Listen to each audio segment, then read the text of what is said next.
কে যেন একটা বলেছিল, "ওয়াদা কভি না করনা, ওয়াদা তো টুট জাতা হ্যায়।" কার ওয়াদা টুটে যায় না যায় জানি না বাপু। আমি কিন্তু আমার কথা রেখেছি। মানে গত পর্বে মোমোর রেসিপি শেয়ার করে কথা দিয়েছিলাম। পরের পর্বে চাটনি এবং স্যুপের রেসিপি শেয়ার করব। তো সেই কথা রাখতেই চলে এসেছি। ১ম এ চাটনিটা বানানোর জন্য কিছুটা জলে ৫ টা টমেটো, ৪ টে বা স্বাদ অনুযায়ী শুকনো লঙ্কা এবং ৬-৭ কোয়া মতো রসুন দিয়ে ১০ মিনিট সেদ্ধ করে নিয়েছি। তারপর ঠান্ডা হলে টমেটোর বস্ত্রহরণ করে রসুন এবং শুকনো লঙ্কা সহযোগে মিহি করে বেটে নিয়েছি। ফ্রাইং প্যানে অল্প একটু বাটার এবং সাদা তেল একসাথে দিয়ে ওই যে বেটে রাখা টমেটোর পেস্টটা দিয়ে দিয়েছি। স্বাদ অনুযায়ী নুন এবং গোলমরিচ গুঁড়ো দিয়েছি। আর দিচ্ছি ১ টেবিল চামচ মতো টমেটো সস, একটু পাতিলেবুর রস, এর পরিবর্তে ভিনেগারও দিতে পারেন, আর 1/2 টিস্পুন মতো সয়া সস।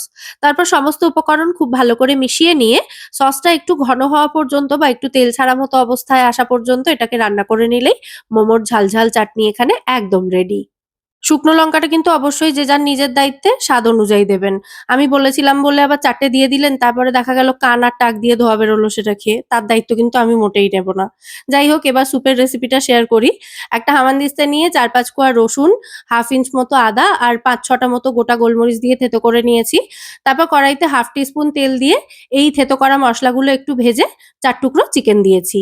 চিকেনটা একটু ভেজে নিয়ে দিয়েছি এর মধ্যে ৬০০ এমএল জল, সাথে দিয়েছি নুন, ধনেপাতার ডাঁটি আর একটা তেজপাতা। কড়াইটাকে ঢাকা দিয়ে ২০ থেকে ২৫ মিনিট মতো এটাকে রান্না করে নিয়েছি লো টু মিডিয়াম ফ্লেমে। চিকেনের ব্রথটাকে ছেঁকে নিয়েছি। চিকেনের পিসগুলো তুলে বাকি উপকরণ ওই ছাঁকনির ওপরেই হালকা একটু ম্যাশ করে দিয়েছি স্যুপের মধ্যে। আর চিকেনগুলো হাড় থেকে ছাড়িয়ে নিয়েছি। এবার কড়াইতে সামান্য একটু বাটার গরম করে ২ কোয়ার মতো রসুন থেতো করে দিয়ে চিকেনের টুকরোগুলো দিয়ে একটু ভেজে নিয়ে চিকেনের ব্রথটা দিয়েছি।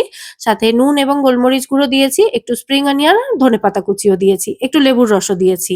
সমস্ত কিছু ভালো করে মিশিয়ে ৪ থেকে ৫ মিনিট লো ফ্লেমে রান্না করে নিলেই স্যুপটা রেডি হয়ে যাবে, অথবা এই স্যুপটার ওপরেই আপনারা মোমো স্টিম করতে বসাতে পারেন। এতে মোমোগুলোও দারুণ টেস্টি হবে। আর স্যুপ ফুটে, ফুটে যদি একটু কমে যায় একটু গরম জল মিশিয়ে আবার ফুটিয়ে নেবেন, তাহলেই হবে। তো আমি কিন্তু আমার বাধা টুটতে দিইনি, আমার কথা রেখেছি আমি। আপনাদের যদি রেসিপিগুলো ভালো লাগে ভিডিওটাকে একটা লাইক এবং শেয়ার করে দিন দেখি ঝটপট এবার।